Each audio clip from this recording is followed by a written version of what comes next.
back on your screens, people. I'm back on your screens. I know. You know what the worst thing about this is, yeah? This time last year when I was writing my goals, I said I'm going to do way more YouTube videos. And it did not happen. And I'm going to be honest with you, I'm starting right now. I'm currently in New York. I just finished writing my goals for 2026. And I said, this YouTube video, it's always hindering me. It's always not getting done. So I'm going to start putting out way more YouTube videos out there, give you my journey, give you the video production journey, give you the business owner journey, give you the entrepreneur journey, give you the stories, give you the ups and downs. That's what I'm going to do, yeah, in the whole of 2026. But I'm going to start now, yeah.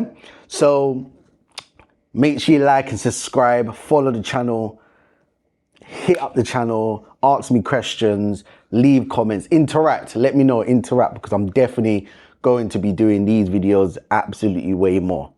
But we're going to go into the topic, and the topic what we're going to go into today is business entrepreneur, or being an entrepreneur and being a business owner. I think that's the best way for me to explain it. And the first question, or the first thing I always think of, is what made me quit my 9-to-5? What made me quit the most securest, like a secure job where you had your future good, salary is good, could be able to pay your bills, be able to go on holiday. Like, of course, you're only going to get 28 days holiday in some companies. But what made me want to pursue this entrepreneur journey and this business journey?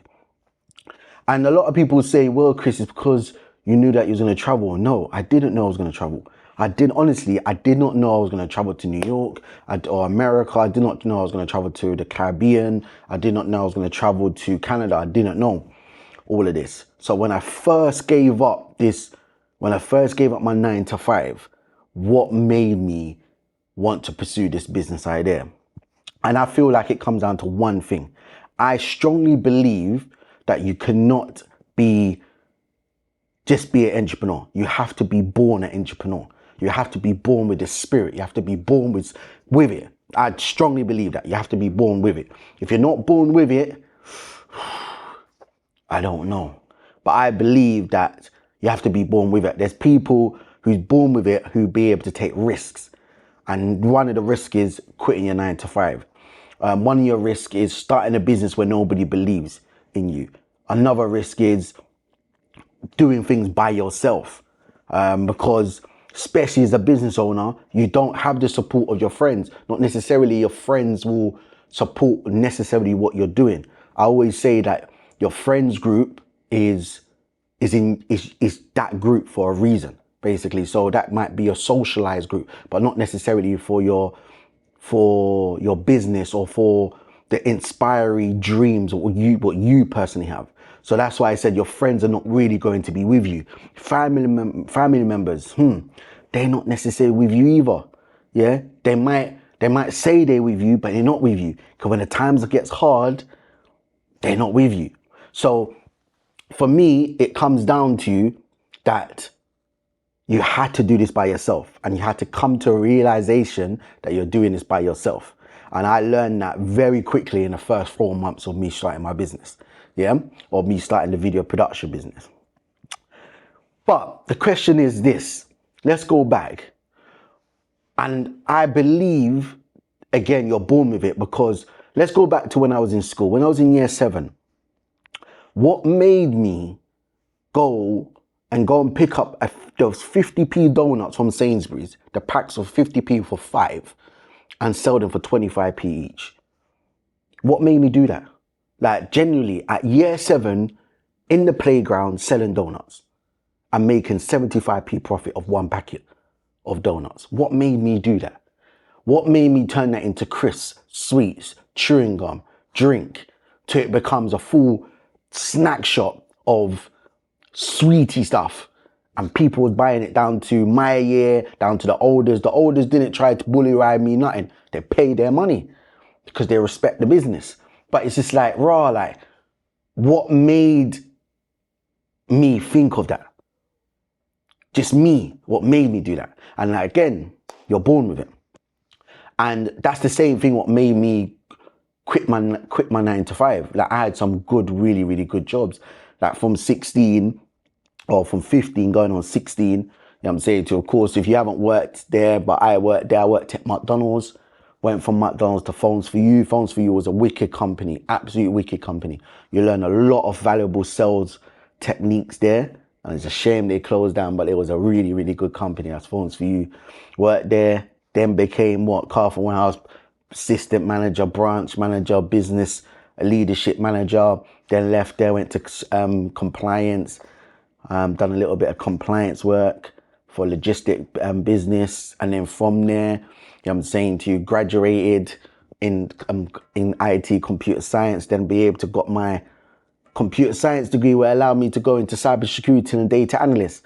But what made me say I didn't want to sit in an office, a 9 to 5 office, and just sit there and follow the rat race. That's what they call it now, the rat race. Now, there's no disrespect if you work a 9 to 5, but it's like, what made me come out of that? And it's not because they was only giving me 28 days holiday.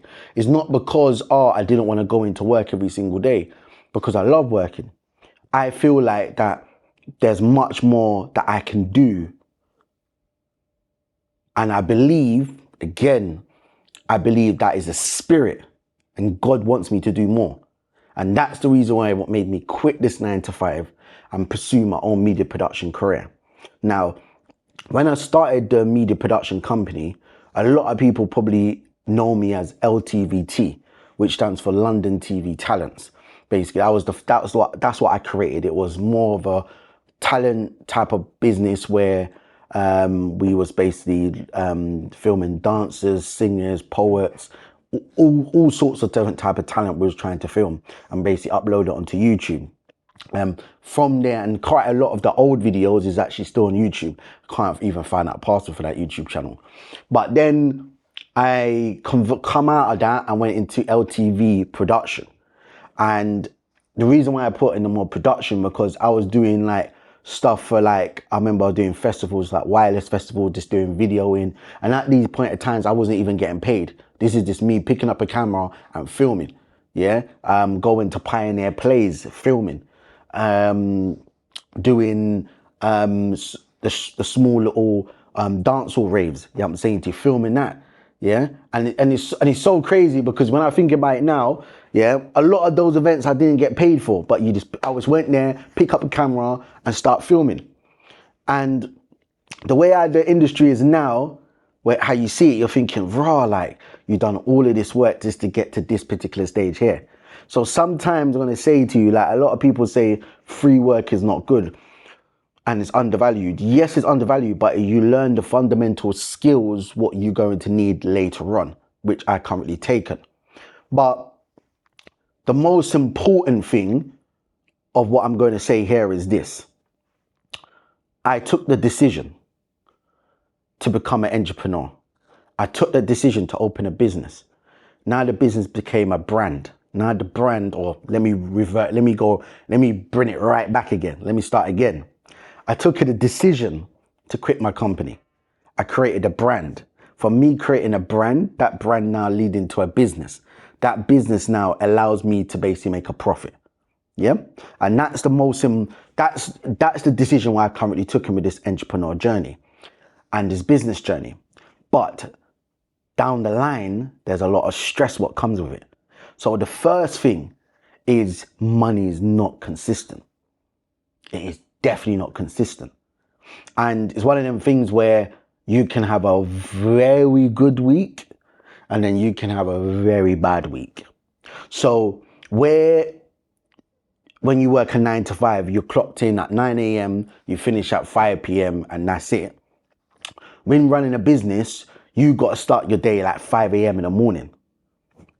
The reason why you got to start your day at 5 a.m. in the morning, because you got to try and fit in fitness. You got to try and fit in a healthy breakfast, a healthy balanced breakfast, because this all currently helps of being a business owner, not just being a business owner, being an entrepreneur, because it all affects your brain. If you always have a negative brain, it's going to be very hard for you to drive out what you want to try and push.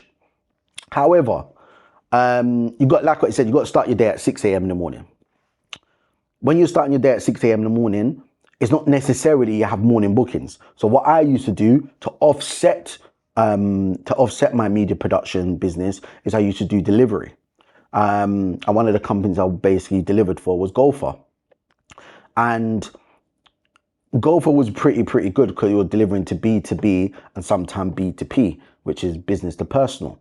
Really good money. It allows you to basically do your media production, turn on an app, work for 3-4 hours, turn off the app, and then go straight onto doing your video production business, which was good. But then you're thinking, right, okay, but now you're working overtime when you could potentially just work in 9 to 5. That's correct. However, there's a bigger goal to doing this entrepreneur and business thing. And what it allowed me to do of just me establish a media production company, registering the company correctly, it allowed me to now go and approach other companies, not just in the UK, abroad, the United States, Canada, the Caribbean, and work with those particular brands. Sometimes, you know what I'm saying, it was a collaboration, sometimes paid. So I'm going to talk to you about, we're going to talk I'm going to go into another video where we're going to talk about the collaboration work and paid work, because I feel like that's very important that people understand the difference and people understand the value of both, because they do both bring value. But we're going to leave that to another segment. However, it allowed me to get through the doors by me setting up my company the correct way. Not just allow me to get through the doors, it allows me to basically go to certain embassy like the US, like Canada, and apply for certain particular visas, which allows me to be able to go over to that country and do my media and journalist work, what I would like to currently do over there, which is a big thing. So now we're talking about the opportunities now land me into traveling around the world, going to variety of different countries and doing media work / journalist work under my media production company. Now, my company's been running for the last, 2019. Yeah, so 2019, we're coming into 2026. So I've been running for a strong, good, nearly coming up to 5.5, 6 years. I've been in business for 10 years. So I've been business doing variety of different type of businesses within the last 10 years. Like, of course, the LTVT, the talent business, etc. will be included in that. But my thing about business is this. This year has been a very good year for me when it comes to business. But then on the side note, this year I've kind of neglected the personal goals of what I currently set to myself because I've been focusing heavily on business. That's number one. Number two, entrepreneurship is lonely. And I think I need to express this very much. Now, if you don't want to work alone, it's going to be a very struggle for you to become an entrepreneur. And this is me being straight with you. It's a very lonely path. Not everybody will understand you. Not everybody will understand what you're trying to do. Some people's got a very narrow-minded, and that's literally, unfortunately, how the world is. You can't change them. But yeah, that's what I would personally say to you and what I experience. Number three, you lose a lot of money. If you don't know what you're doing, you do lose a lot of money. I'm going to talk about that in a completely different video, because saving money and losing money is completely different. It's two things, but you have to lose money to gain experience. And I always say this when it comes to business. Money comes and goes. So you should not hold on to your money. However, you should invest your money and make sure the money goes into the right place. However, not every time it works out. And that's me, yeah, Trust me, I've gone through my whole heap of trials and tribulation when it come to that, boy, and I lost money. However, this video, that's what's 15 minutes now, so I'm gonna cut it and go into like small little different other topics. But this video is just for you to introduce me, just introducing myself as a business owner, what I currently do, and why did I choose to leave the 9 to 5. And I think that's very much important. Why did I choose to leave the 9 to 5, and what it has now done for me to now be able to be set up in to be able to travel around the world, not just travel around the world, but as well live in these particular countries where I currently retain visas for, and be able to establish and brand and broad my business into more of an international scale. And that's a key thing, not just that, but experience and meeting great people on the journey. They say that you have to leave the land what you know to travel to a land what you don't know, for you to gain a different type of experience. So anyway, I'm going to leave this video here like this. There's going to be more videos on the channel to be released about business, about life, even about when you're entrepreneur and dating. I'm going to be all releasing that. So yeah, people, stay tuned, like and subscribe to the channel. I only said it once, but yeah, I think I'm saying it right. Like and subscribe, or subscribe and like. Comment below, share it to your friends, all of that lovely jubbly stuff. And yeah, man, we go from there, people. But anyway, out.